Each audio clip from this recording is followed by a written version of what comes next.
Now I'm a grown man with authority and responsibility to lead this school. This is a journey. Let me take you on a journey. There will still be the journey. The journey. New sheriff in town, and his name is The journey. Journey. This thing is bigger than Nino Brown. This is The journey. The journey. What is it that moved you? The journey. The journey. The journey. The journey. Welcome back to another episode of The Journey. I'm your host, Larry Robinson, and today we have a Memphis icon that many of you know. Let's say this: your mother, your father, and many others that are your predecessors know this gentleman. He's a Memphis icon for real. But first, we're going to get to our quote of the day, and it comes from the great Oprah Winfrey. And it goes like this: turn your wounds into wisdom.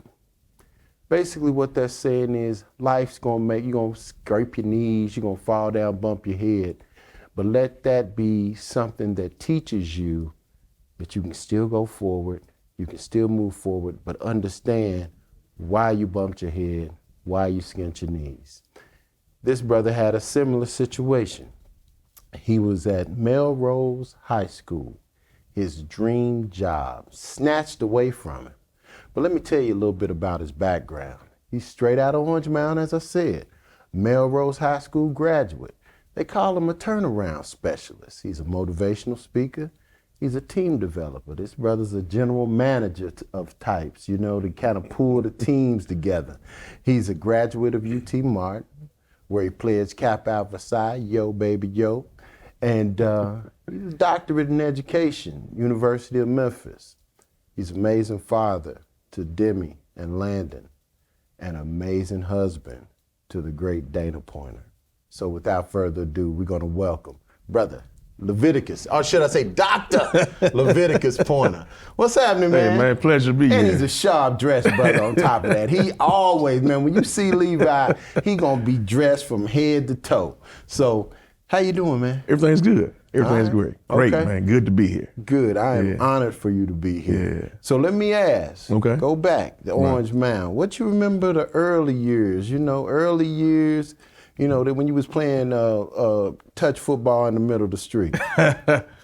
So it was initially, man, coming out of South Memphis before Orange Mound. Oh, really? Yeah, Okay. yeah. So being over by the Ellison Heights area Okay. is where the first through sixth grade. Okay. And then when we moved to the Mound, I was supposed to come back over to Ellison Heights to go to Hamilton and Okay. Corey Junior High in Hamilton. Right. Didn't make it back. You didn't make it back? Didn't make it back. Man, I got caught in the Mound. You got caught in the Mound? And man, it was the best time, 7 through 12 growing up in the Mound.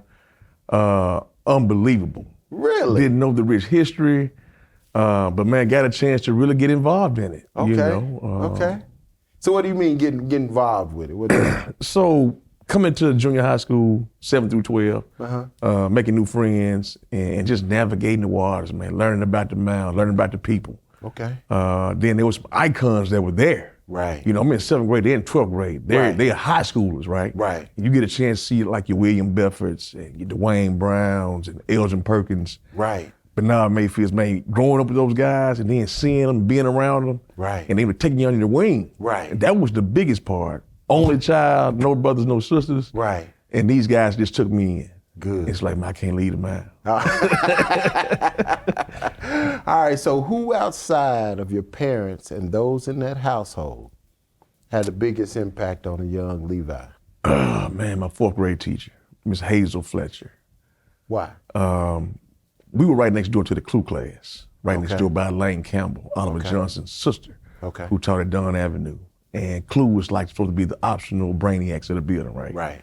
And she looked at us and she said, hey, you're my babies, you're gonna be just as better and brighter than that Clue class. Okay. I'm gonna push you for excellence. Okay.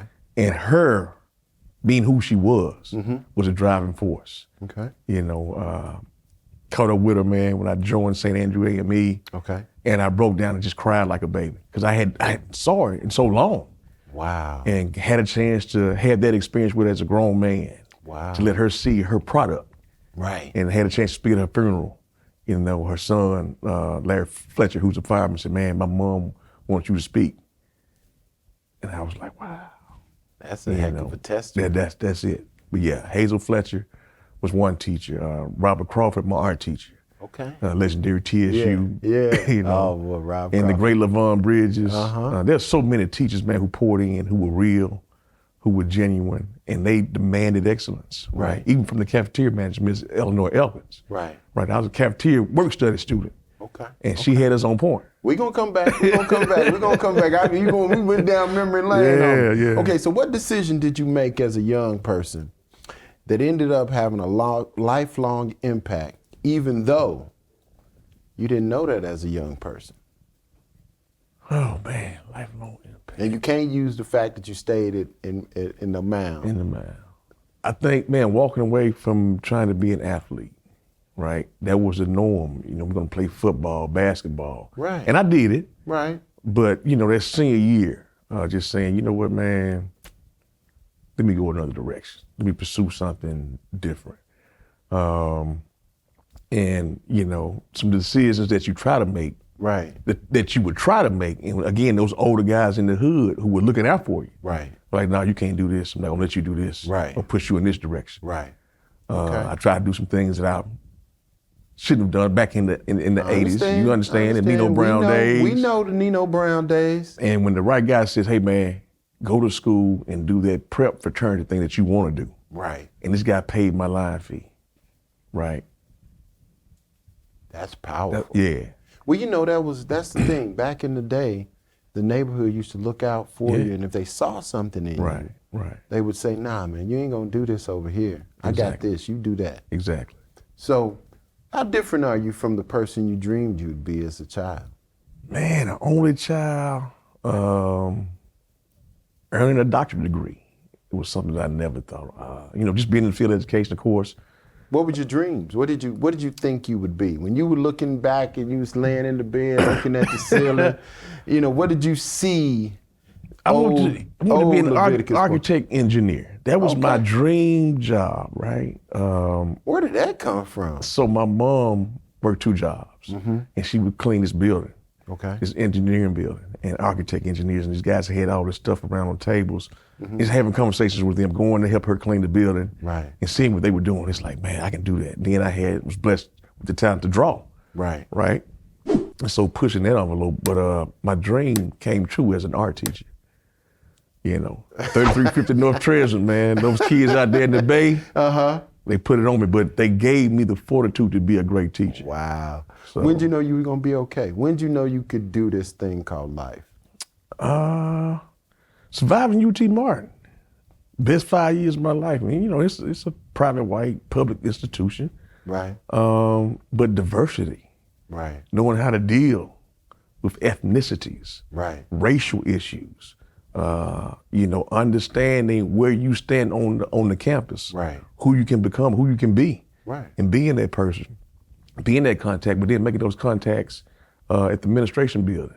You know, on the chancellor's board as an undergrad, right? SGA, of course, fraternity-wise, but then being on the yard, mentoring freshmen who are coming in.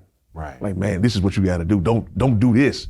Don't do what I did my freshman year, right? So, but yeah, being that, you know, pushing that envelope. You mentioned racial issues, and that kind of leads us into this last question.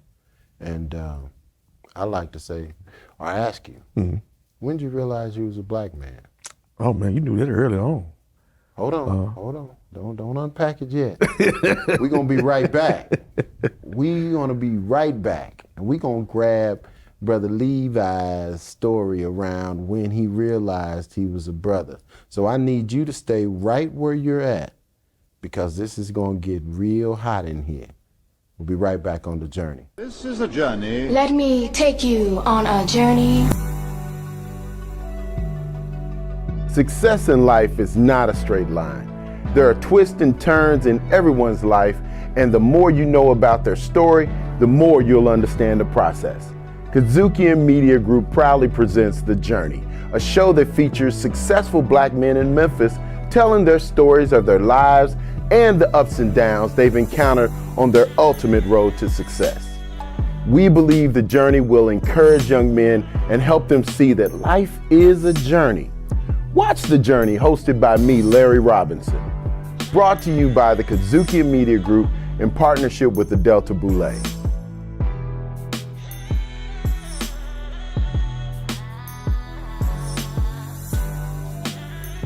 Welcome back to The Journey.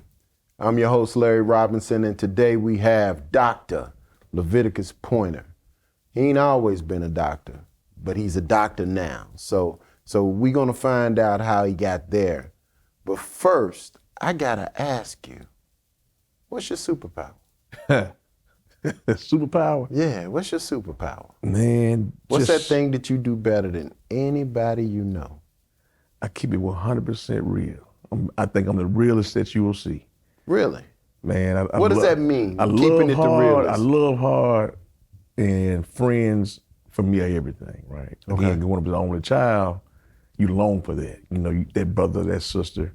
Right. But then having all these adopted people around who took me in. Right. And just learning from generation to generation how to be a stand-up man, how to be that person that they can go to.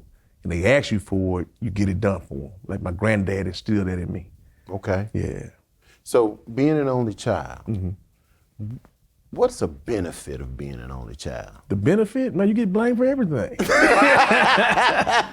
I good know or all bad. about. I already know about that. I was Right. an only child myself. You so. get the good, the bad, and the ugly, right? Right. But I like Christmas though. I didn't have to look at whose president was. All of them were you mine. know, and everybody's looking out for you when you're a Right, child. So right. I think that's the greatest benefit. You know, again, having friends, man, the parents just taking me in like I'm one of their own. You know, so that's been beneficial. What's the negative side of being an only child? Again, you get blamed for everything. It's on you. You got to do it. You got to step to the plate. You got to make it happen. Right. There are no excuses. You can't blame someone else when it's on you. Get used to being by yourself. Yeah.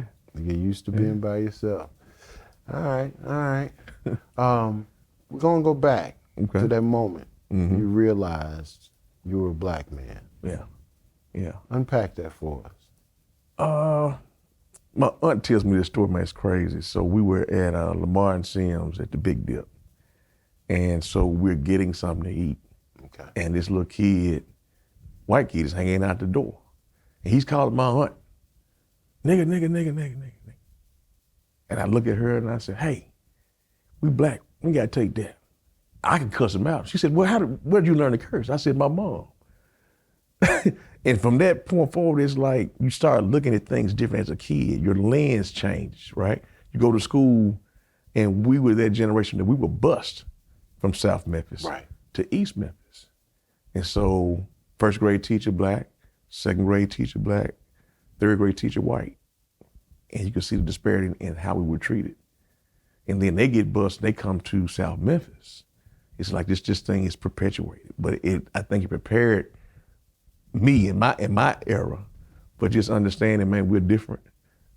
There's gonna be a difference. It's how you navigate the waters to handle it on either side. Okay. What's some of your early memories of school? Let's go elementary school. Elementary? Yeah. Kindergarten, I went there, Norris Elementary with my uncle. He was a building engineer, so of course that was it. My aunt didn't want me to go anywhere else. Of course, South Park Elementary, first grade through third grade. Fourth grade through sixth grade, Dunn Avenue. Okay. That's where the talent came out, the dancing person came out. He's pop locking, y'all. But junior high, man, 7 through 12 was epic. You know, Epic? Man, you couldn't miss a day. And if you did, you missed something, right? Right. Then again, the teachers were putting it down. Okay. They had this thing where they demanded excellence, grades 7 through 12.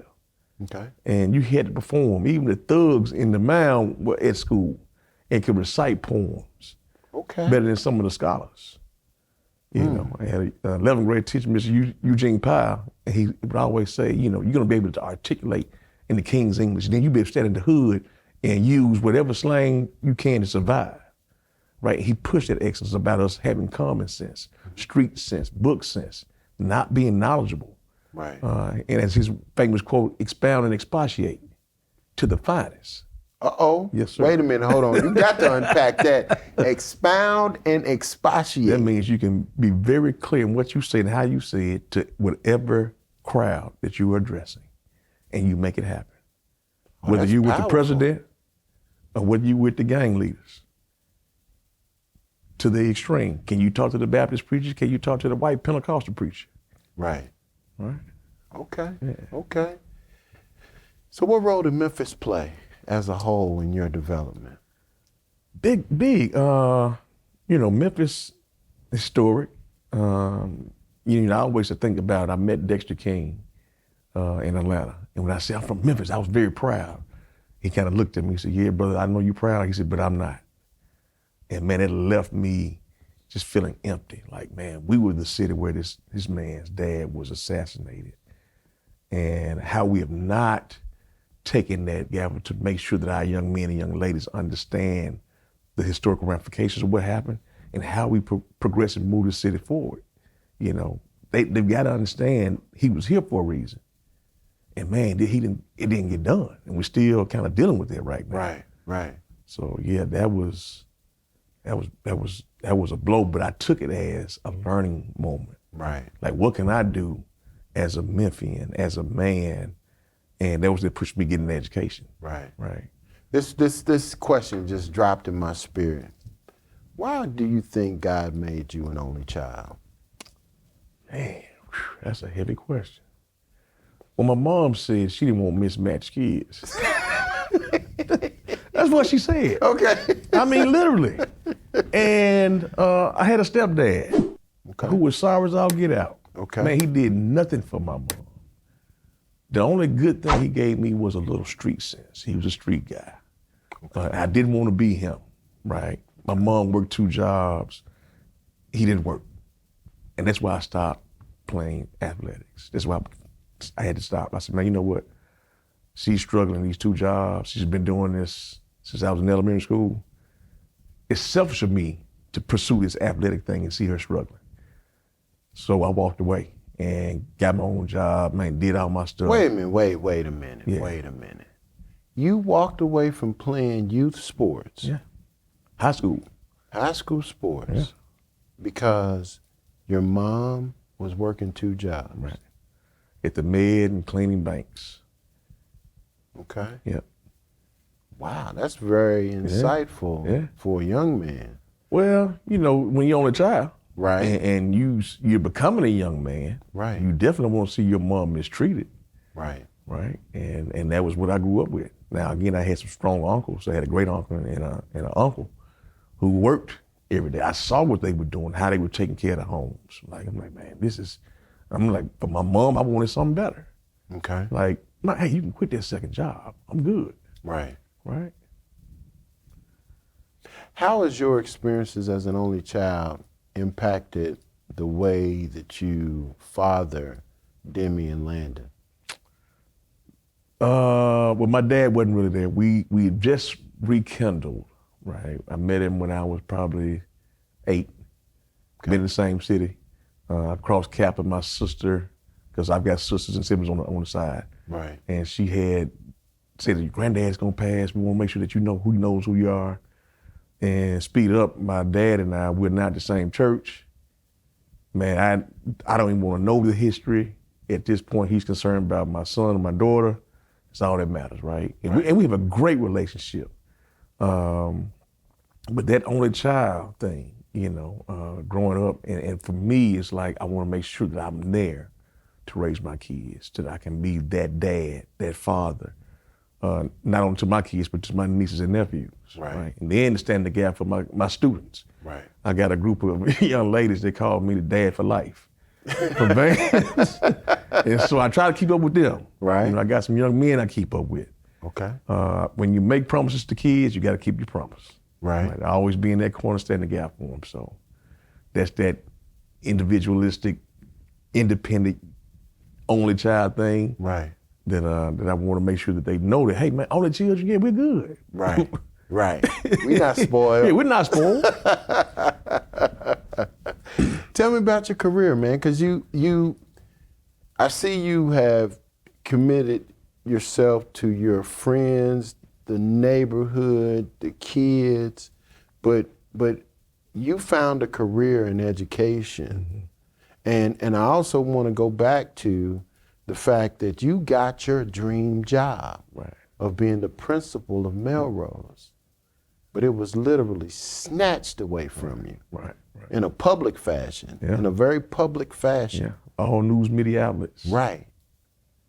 So unpack that a little bit, and how did you turn that wound into wisdom, as Oprah said? So let me go back to the jobs. First teaching art 7-8, visual art 1 through 4, AP studio art, because that was my gift, my talent. I can lean on that. Ben Green said, son, I want you to understand. He said, man, you're a dynamic teacher, but he said, but you have a way with these kids that you know, you can go places, right? So I interview for Wooddale Middle, I don't get it, go back 2 weeks later, I get the job. At this point, Wooddale Middle is the largest middle school in West Tennessee. We had 1,800 kids. Okay. Go through this process, this pipeline, Dr. Reginald Leon Green, who I call the Dean of Pledges of Education. His program, the Urban School Leadership Fellows, he prepared us to get ready for the job. I get a call from the deputy superintendent, said, hey, we're gonna move you to Vance Middle. Okay. And I was telling Chuck, man, that's the best. That was my first job. That was it. The young man, the golden boy has arrived, right? He gets this job in South Memphis. I'm a hood dude. This is a hood. Last of the public housing system. Right. Clayton Homes, Foot Homes 1 and 2. And then being voluntold by the then deputy superintendent, Irvin Heyman, to go to Fairleigh. So I need you to go out there and I need you to change it.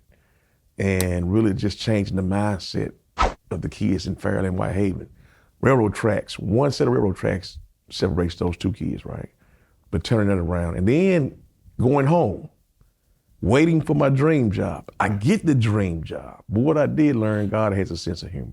And all that, you know, because it wasn't my timing. But he kept saying, since you keep asking this question, I'm gonna give it to you. Right. And had an exceptional year.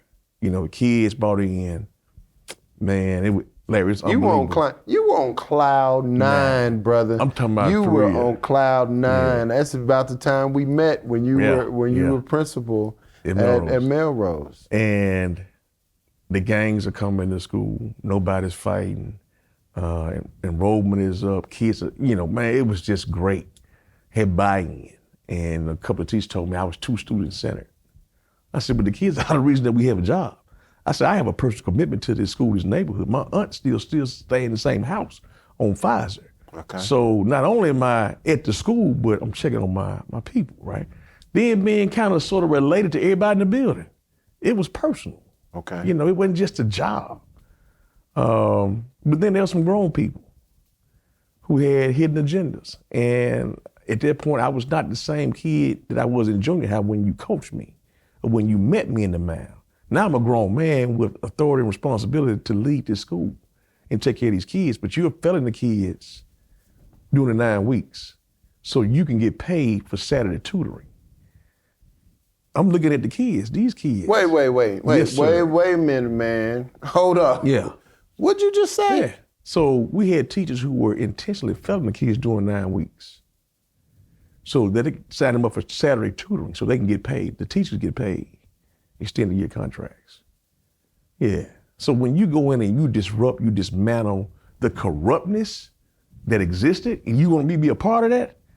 No, you got the wrong dude. And I think my most emphatic statement was, I said, well, damn it, I'm the principal. I make all the decisions for these kids. Right. And it was the nitpicking and man, one little thing that I could have responded to, I got some advisement not to respond, and that was my decline. But I think if I had responded, it wouldn't have gone that far. Right. But you know, it happened. And like you said, I made every news media outlet.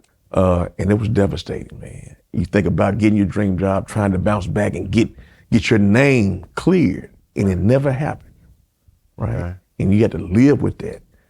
But me going to an alternative school, being demoted, going Hold to... on. I want to unpack just a little bit. Okay. Now, how did you turn that pain? Because I'm sure that was a painful, traumatic experience the day that they told you you could no longer be at your dream job. Right. Speechless. You're embarrassed. I got a wife, I got kids, I got family. You know, I got extended family, I got friends.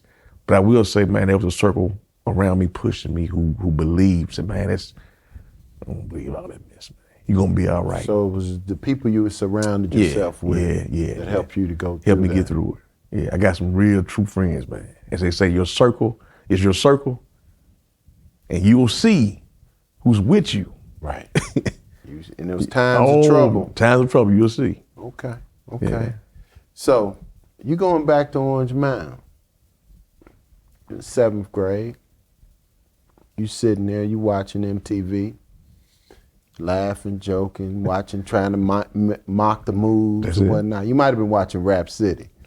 And your MTV raps, BET, Donnie Simpson, the whole nine. you look up, you hear the door open, you look up as a young man, and you walk in the door. What would you say to that young Levi? I would probably say, man, you're gonna live a life that you won't even imagine the things that's gonna happen. And if you stick to the course of your decisions that will mirror what you're seeing right now, stick to that and don't veer away. What does that mean? You know, if we You talking to a young dude, man. A young you dude? Don't get all Yeah. philosophical and caring. Don't get Socratic up in here. So I would tell him, man, you're gonna go through a whole lot, but stick and stay. Okay. Life is not gonna be fair. It's gonna be unfavorable. You're gonna hit some bumps, some bruises, almost to the point where you want to jump off the bridge. But don't jump off the bridge. Stay where you are, right? And learn as much as you can. Seek wise counseling from those who you think are genuine and real, who show you that trustworthiness. And then just grow up and mature the right way. All right. Right. Have a focus Right. for what you want to do and you move forward through life.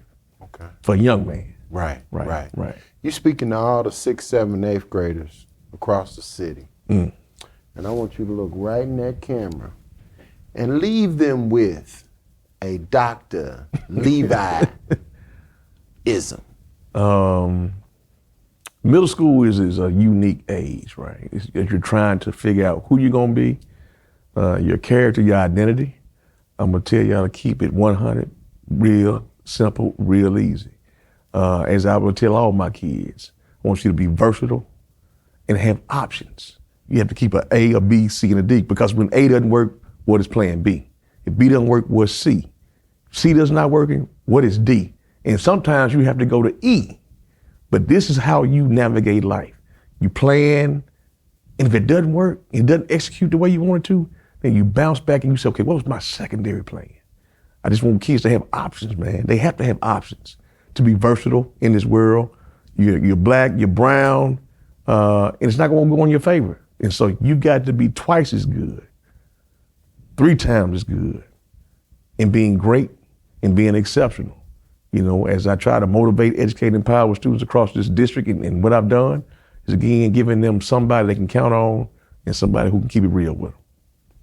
Wow. Turn your wounds into wisdom. That's what this conversation was about. I hope you got that message. Listen, I'm Larry Robinson with my great brother, friend, and partner dads, empty nesters, actually. Right. This is The Journey on the Kadzukian Network. So we're going to keep coming back. I hope you do. Take care. Thank you to our partners, the Delta Boulay. To hear more incredible stories like this, be sure to download the Kadzukian app from the App Store or Google Play. Or check out the Journey Memphis podcast on all your major podcast providers. Also, check us out on the Kadzukian Network.